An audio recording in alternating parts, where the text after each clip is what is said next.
Hello everyone. आज की इस क्लास में मैं आप सभी को एलसीएम एंड एचसीएफ का क्वेश्चन कराने वाली हूं। तो ये क्लास ग्रुप टी एग्ज़ाम के लिए इम्पॉर्टेंट है, जिसमें कुछ इम्पॉर्टेंट क्वेश्चंस कराऊंगी जो कि थर्ड और फोर्थ ये दोनों फेज़ के लिए इम्पॉर्टेंट होंगे। ये क्लास जिसमें एलसीएम एंड एचसीएफ का कुछ इम्पॉर्टेंट क्वेश्चन कर। पहला क्वेश्चन है, क्वेश्चन दे रखा है 4/5, 6/8, 8/25 का एचसीएफ निकालना है।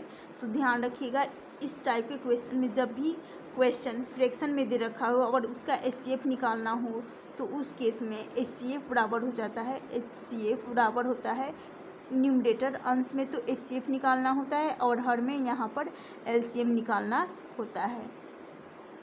क्वेश्चन को सॉल्व कर लेंगे। जैसे कि क्वेश्चन दे रखा है 4/5 है, 6/8 है, 8/25 है। तो जैसा कि कहा गया है न्यूमरेटर अंश का एचसीएफ निकालना होता है और हर का एलसीएम। तो यहाँ 4, 6, 8 इन दोनों का एचसीएफ निकालेंगे तो यहाँ से एचसीएफ 2 आ रहा है, एचसीएफ 2 आ रहा है। तो यहाँ से हमें चाहिए एचसीएफ निकालने के लिए न्यूमरेटर अंश में एचसीएफ आ जाएगा, फिर 5, 8 और 25 इन सभी का एलसीएम निकालना होता है, लीस्ट कॉमन मल्टीपल। तो एलसीएम जो कि आ रहा है यहाँ से 200, 2 से काटेंगे 1/100। इस क्वेश्चन का राइट आंसर हो जाएगा ऑप्शन बी। उम्मीद करती हूँ क्वेश्चन समझ में आ गया होगा। यदि यहाँ पर पूछा जाता है एलसीएम तो एलसीएम बराबर होता है न्यूमरेटर अंश में तो एलसीएम निकालना होता है और हर में निकालना होता है एचसीएफ। तो ये एलसीएम निकालने का कंसेप्ट होता है। चलती हूँ नेक्स्ट क्वेश्चन। नेक्स्ट क्वेश्चन है, क्वेश्चन दे रखा है एक डिब्बे की लंबाई, चौड़ाई और ऊंचाई 506 सेंटीमीटर, 345 सेंटीमीटर और 230 सेंटीमीटर है। सबसे लंबे पैमाने की लंबाई बताएं जिसे बक्सा के तीनों आयामों को मापा जा सकता है। तो यहाँ जब भी सबसे लंबे, यहाँ पर ध्यान दीजिएगा, सबसे लंबे कहा गया है यानी इनका एचसीएफ निकालना होगा। जब भी ऐसा बोला जाए सबसे लंबे या अधिकतम तब एचसीएफ निकालना होता है। तो जैसे कि यहाँ 506 हो गया, 345 हो गया, 230 हो गया, इनका एचसीएफ निकालना है। तो एचसीएफ निकालने के लिए इन सभी का गैप देखेंगे। तो यहाँ से आ रहा है 1, 6 यानी 161। यहाँ से डिफरेंस आ रहा है,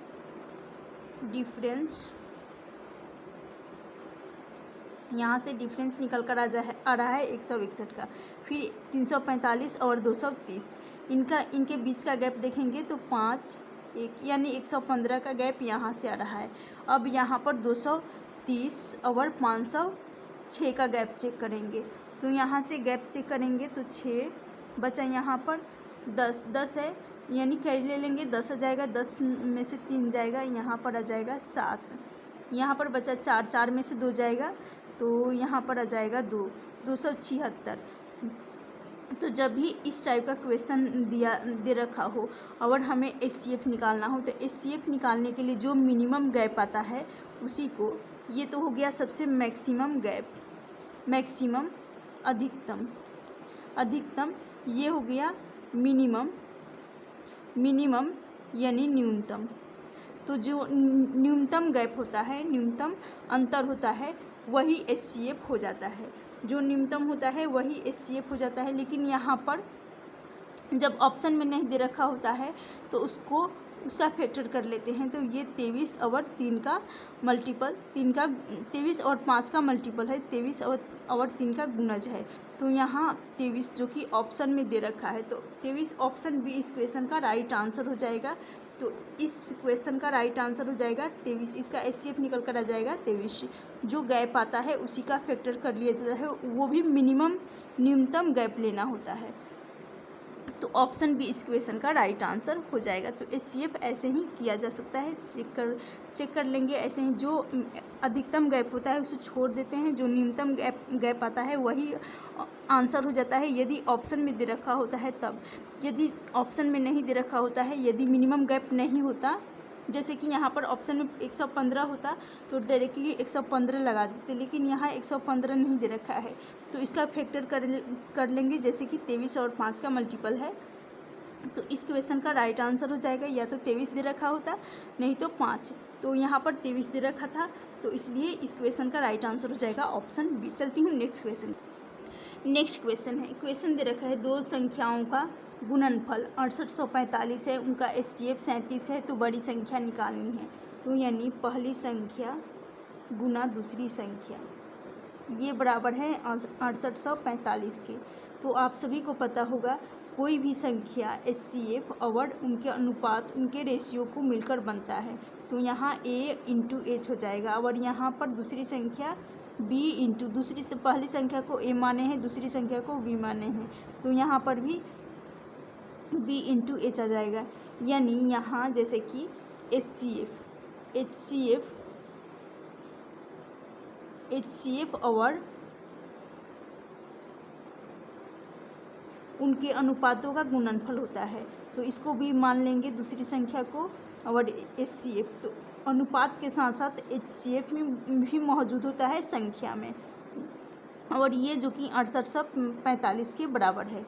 तो यहाँ भी एचसीएफ है और यहाँ भी एचसीएफ है, तो यहाँ से बचा a इंटू बी, ये बराबर हो जाएगा 6845, और ये एचसीएफ बटा में आ जाएगा, इधर आ जाएगा तो भाग लग जाएगा यहाँ। और एचसीएफ क्वेश्चन में दे रखा है 37, तो 37 इंटू 37, क्योंकि दो बार आया है 37 से काट लेंगे तो यहाँ से आ रहा है 5 आ रहा है, यानी ए और बी का, यहाँ देखिएगा a इंटू बी ये 5 के बराबर है।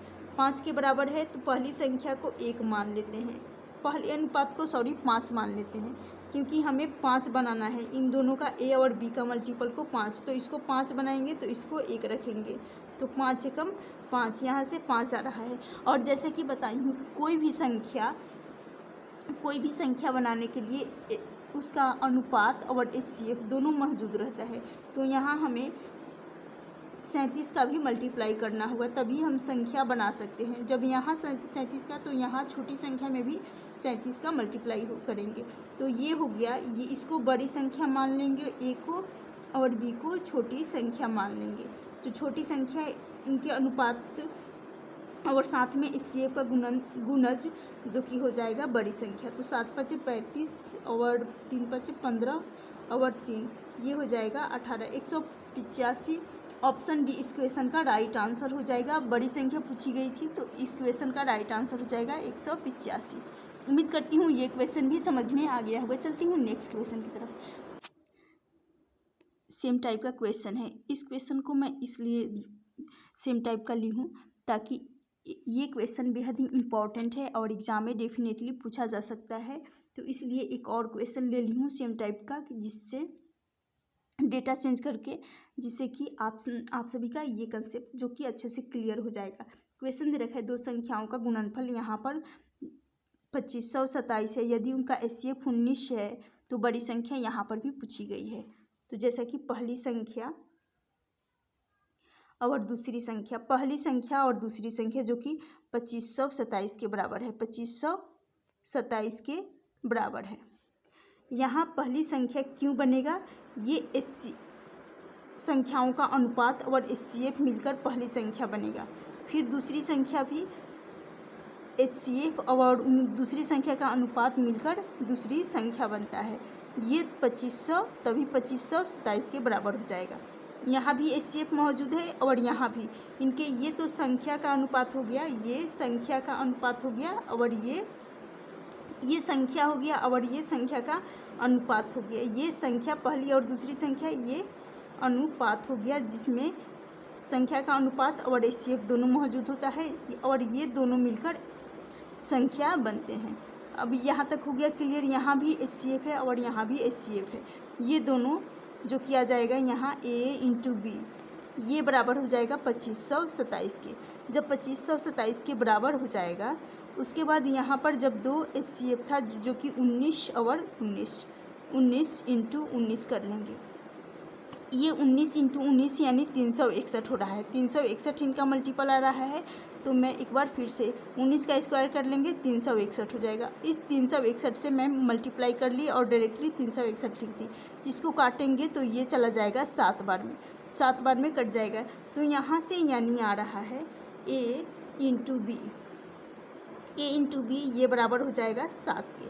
जब 7 के बराबर हो जाएगा, तो जैसा कि यहाँ पर बता चुकी हूँ, एक संख्या उनके अनुपात और HCF दोनों मिलकर एक संख्या बनाता है। तो एक को मानेंगे एक को मानेंगे 7 सभी A और B दोनों का गुणनफल 7 आना चाहिए। तो पहली संख्या को 7 मान लेंगे तो दूसरी को 1 मान लेंगे। इन दोनों को मल्टीप्लाई करने पर 7 आ रहा है और यही हमें चाहिए था, जो कि सेटिस्फाई भी कर रहा है। यहाँ पर A और B का मल्टीपल जो कि 7 आना चाहिए। तो यहाँ 7 और 1 का मल्टीपल 7 हो रहा है। इसको मान लेंगे बड़ी संख्या A को और B को मान लेंगे छोटी संख्या। यहाँ पर भी हमें बड़ी संख्या निकालनी है। तो यहाँ है 7 जो कि दोनों का गुणज। ये तो हो गया क्लियर। अब जैसा कि बता चुकी हूँ कि एक संख्या कब बनता है, जब उनके अनुपात और HCF दोनों मौजूद हो तब। तो यहाँ पर HCF 19 का भी मल्टीप्लाई करेंगे। तो 19 का मल्टीप्लाई कर लेंगे तो ये हो जाएगा, यहाँ पर हो जाएगा 133। 133 इस क्वेश्चन का राइट आंसर हो जाएगा। यदि यहाँ पर 1 का मल्टीप्लाई कर लेंगे, 1 में 19 का मल्टीप्लाई कर लेंगे तो छोटी संख्या जो कि 19 ही रहने वाला है। लेकिन हमें चाहिए यहाँ पर बड़ी संख्या, तो ऑप्शन डी इस क्वेश्चन का राइट आंसर हो जाएगा। तो यहाँ पर बड़ी संख्या पूछी गई थी, यहाँ से 133 इस क्वेश्चन का राइट आंसर हो जाएगा। उम्मीद करती हूँ ये क्वेश्चन भी आप सभी को समझ में आ गया होगा। गाइज आज का ये क्लास यदि आप सभी को पसंद आए तो प्लीज़ लाइक ज़रूर करना। जो चैनल पे नए हैं चैनल को भी सब्सक्राइब कर लीजिएगा। Thank you for watching this session.